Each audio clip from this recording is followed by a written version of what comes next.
So why did I name the talk? Let me have a look at the title again. Are you ashamed to be human? I thought of the title because I've been exploring the sensation of shame this last week, and I thought it was a good title because I think that sometimes when people get into non-duality, especially the type of non-duality where it said there is nobody experiencing, it's often because, not just because, like there's lots of other reasons, there's like the positive, the beauty, seeing how wonderful that is, the freedom, but there's often can be the seed of feeling ashamed for being human. In Christianity, there's the story of eating the apple of knowledge, which is, so Eve eats the apple of knowledge, which is self-awareness, and gets chucked out of the Garden of Eden, and in that she feels original sin.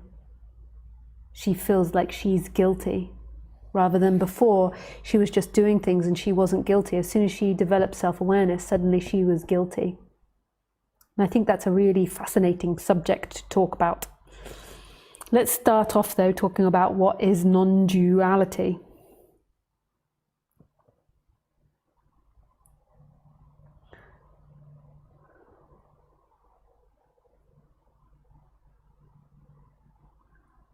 What is non-duality?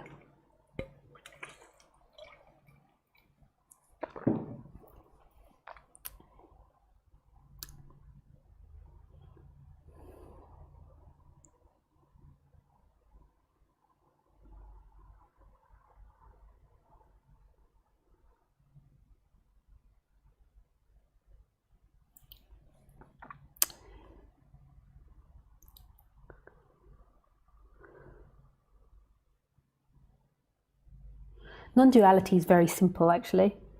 All there is what's happening. This, what is. The sound of the birds, sounds of the river, the barking dogs, the car, the sound of my voice, your room, whatever happening in your room, the light, the objects. That's all there ever is what's happening. That's all you ever know. You only know what is right now, right here, appearing in this. You never know past and future. You never actually experience future. You never actually experience past. You always experience the now, right here, in the middle of everything. And you have an imagination of the future. So you have an imagination that later you're going to go bowling. You're going to win at bowling, and then you're going to go for a burger and fries and a drink. And you have imagination that you came from somewhere, that you came from this original place, and of wherever it is. Maybe you're at work now, or maybe at home, it's the evening. Maybe you're just waking up.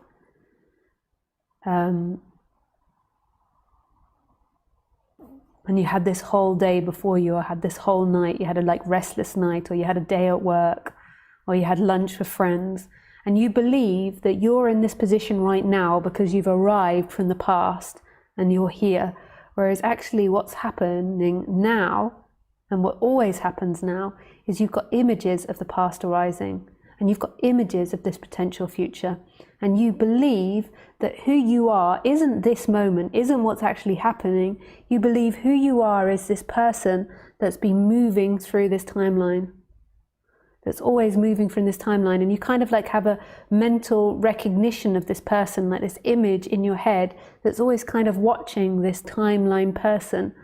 So you kind of have a sense that you are this body, that you are what you've done, that you are where you're going. Whereas actually that's not who you are. Who you are is what's always here, what never leaves.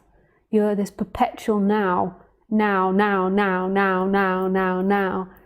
not the past, you're not the body, not what you've done, you're not your actions, you're not your future, you're not your thoughts, you're not what you own or what you have or your intelligence. You are now. Now.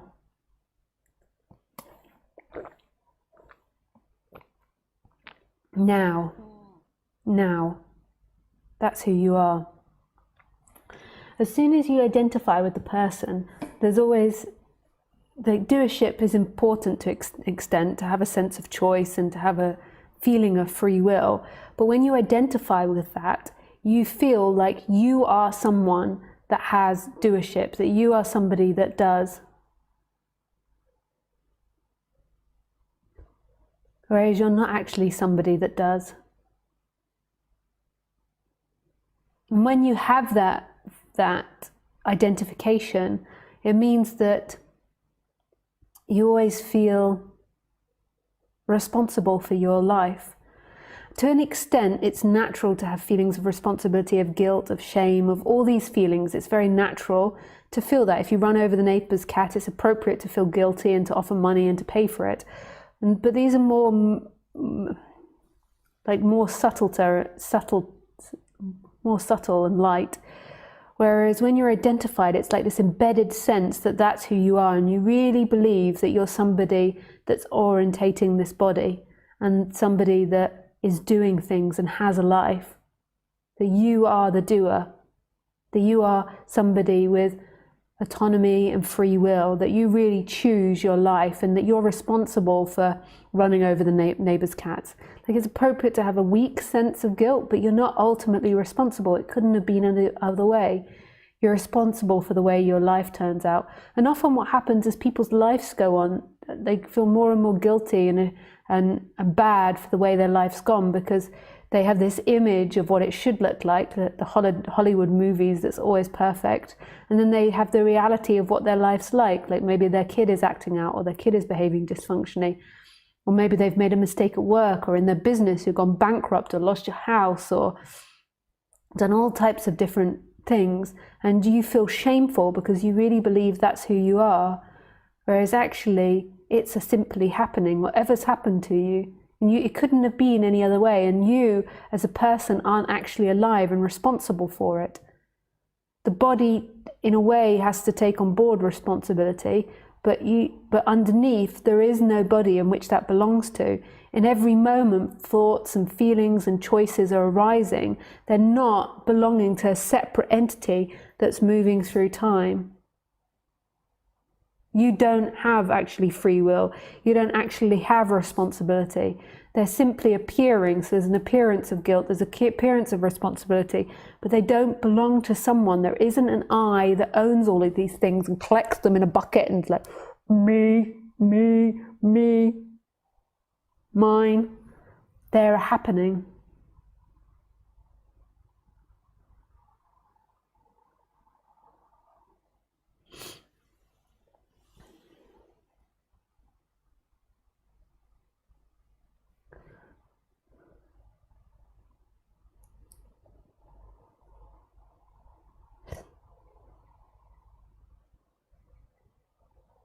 They are happening. Oh, sorry. Oh. They are happening. And this is the problem. So it's not exactly that having guilt or having responsibility in this moment's the problem. It's this identity that's owning it. Like, our bodies have this naturally built into our DNA. So, if you blow up the neighbour's house, you have this, by accident, you have this natural responsibility in your body, and that will get embedded into your body. So, when you see your neighbour in 20 years' time, maybe you haven't seen them since, you'll still feel that, oh, I blew up their house. And that comes in the body, but it doesn't belong to anybody. Like that, this is a constant mistake. We always think that it belongs to us and that we're an I that owns all these things. Whereas actually it's simply happening. It appears and it disappears, appears and it disappears in this infinite nature.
So who is this I at the center of things?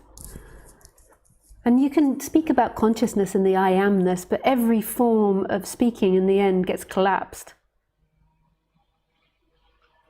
Like, because consciousness is everything, in a way.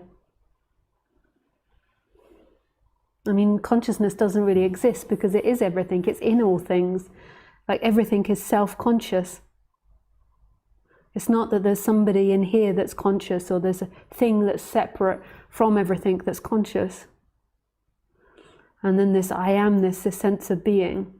But in the end, they're just pointers to it. They're not actually it. In the end, it's the simplicity of this. It's coming back to see that there's something radically awake here that isn't you, that isn't a person. There is appearance of a person happening, but that isn't who you are. Your essence isn't separate from everything and doesn't go into time. It's right here, right now. It's free, alive.